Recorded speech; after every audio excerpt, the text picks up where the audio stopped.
So ito guys, bumili ako ng taho habang naglalakad dito sa Plaza Independencia. Tapos, ang weird ba? Kasi medyo kakaiba yung taho nila kasi merong condensed milk.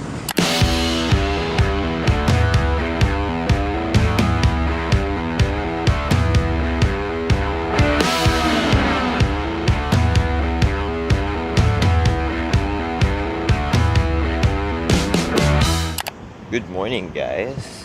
We are still here sa Cebu City. Nandito kami ngayon sa downtown area. And it is only 5:20 in the morning. Actually tulog pa sila doon. Tsaka sila kanlaon. So ako lumabas para mag-ikot-ikot dito sa downtown area. You know, nakatayo-tayo pa yung buhok. We will go around this place para lang makita natin kung ano meron dito sa umaga. Hanap tayo ng interesting things.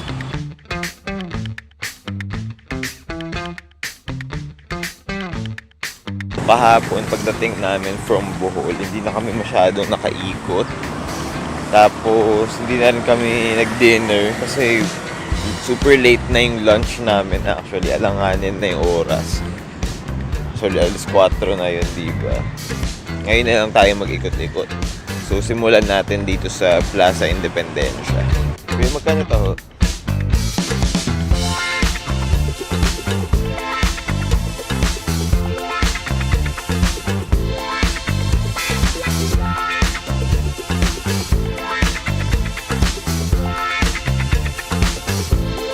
So, ito guys, bumili ako ng taho habang naglalakad dito sa Plaza Independencia. Tapos, ang weird ba? Kasi medyo kakaiba yung taho nila kasi merong condensed milk. Unlike yung nasa Manila, taho, sago, tapos merong arnibal lang.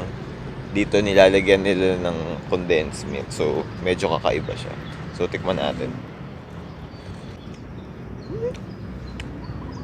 It's okay.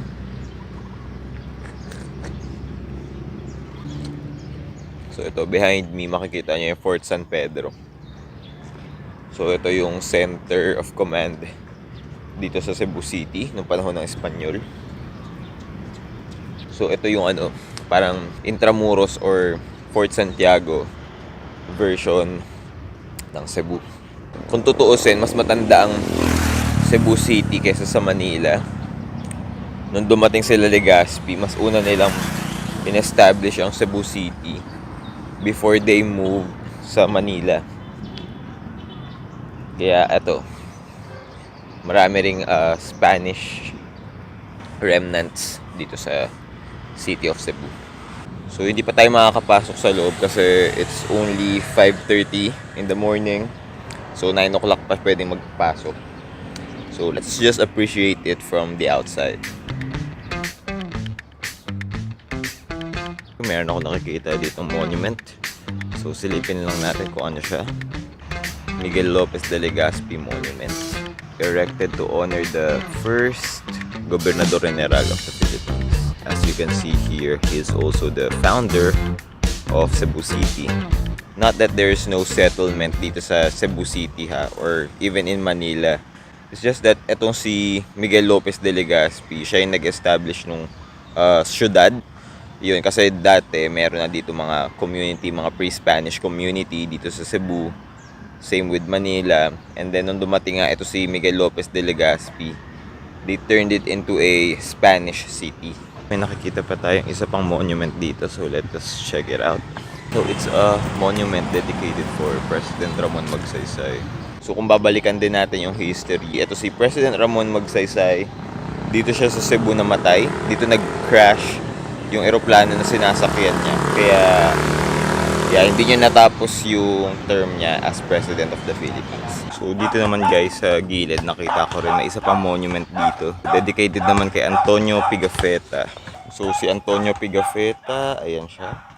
Siya yung nag-record ng events, nung mga kaganapan nung panahon na dumating, actually yung buong expedition nila Magellan.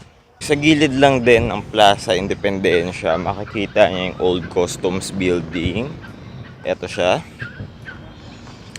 Ngayon, isa na siyang National Museum. Dahil sobrang aga pa, sarado pa siya. 9 o'clock pa nagbubukas ang galleries ng National Museum. Hindi pa tayo makakapasok sa loob. So, lakad pa tayo. Ito, marami pa tayong makikita sa paglalakad natin. Like this one. So, i-flip ko yung camera. So, ito guys, tanaw natin yung Cebu Cordova Link Expressway. Pinakamahabang tulay ngayon sa Pilipinas. So, ayan yan. CCLX. So, yung full length nitong bridge na to ay around 8 kilometers and it connects yung mainland Cebu papunta sa Mactan Island. Dami pa kuwan. Lalaki.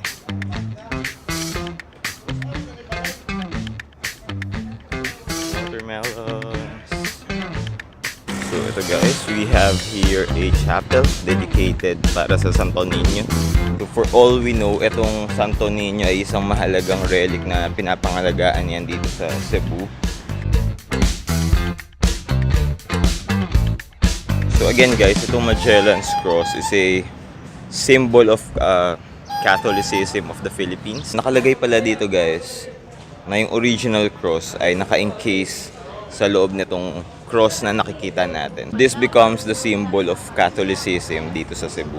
Kasi yun, noong time na dumating dito sila Magellan, tinayo nila itong cross. Along with it, niregalo din nila yung Santo Niño kila Reyna Juana. So, ayan, 500 years of Catholicism sa Philippines. So, katabi lang din ng Magellan's Cross is yung Basilica ng Santo Niño.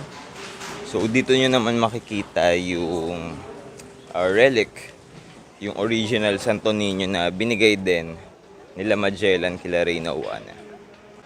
So doon guys, bine-venerate yung original na Santo Niño dito sa Cebu.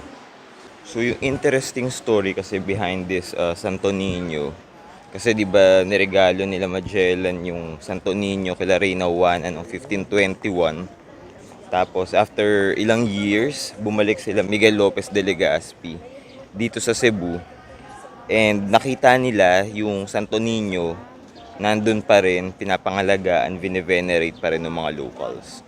It's just so amazing to know na na-preserve nila yung original cross tsaka yung original na Santo Niño na dala pa ni Magellan dito sa Pilipinas nung pagdaan nila noong 1521. So yung kwento at yung kasaysayan nitong lugar na to is just so amazing.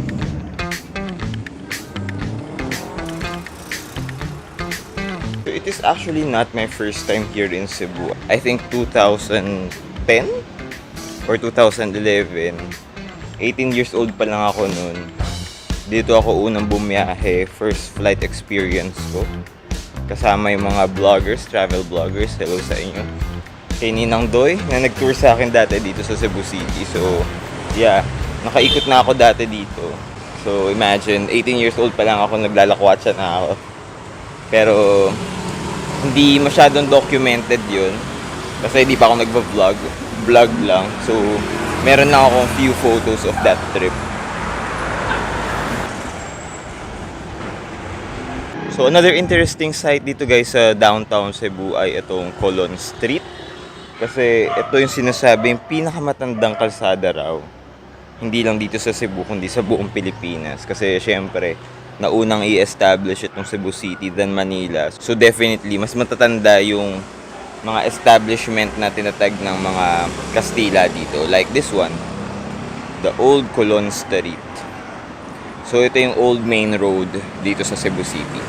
So, from here sa Colon Street, lakad lang tayo ng konti. Makikita natin yung mga heritage houses naman. So, tara, tignan natin. So, nandito ako guys sa tinatawag na Parian District. So, nandito yung mga heritage houses ng Cebu, which dates back nung panahon pa ng Kastila. So, behind me guys, yung Yab San Diego Ancestral House. So, ito yung pinaniniwala ang pinakamatandang bahay na bato dito sa buong Pilipinas. So, actually, nakapasok na ako dito sa loob nung una kong punta dito sa Cebu City. merong collection ng mga antiques yung may-ari nito. So, yun lang naman yung pinapakita dito. So, ngayon, hindi natin siya mapapasok kasi 8 a.m. pa magbubukas itong museum na ito. So, ayun na muna. Uwi na lang muna tayo kasi gutom na rin ako. Let's eat breakfast na. Balik na tayo sa hostel. So, ito guys, we are all set. Papunta na ng airport. Babalik na tayo sa Manila. Pero, bago pala kami umalis, let us just do a very quick tour lang nitong room namin sa Happiness Hostel. So, very basic lang yung room. Pagpasok mo, nandito na kagad yung bed. And then, beside it, nandito yung bathroom. Tapos, meron din siyang TV na kasama. Smart TV naman yan. So, pwede kayo manood ng Netflix. Merong shower na may heater. And then, we have here the toilet. So, may kasama na rin siyang breakfast. Tapos, may wifi connection din. Problem lang, medyo mahina yung tubig dito.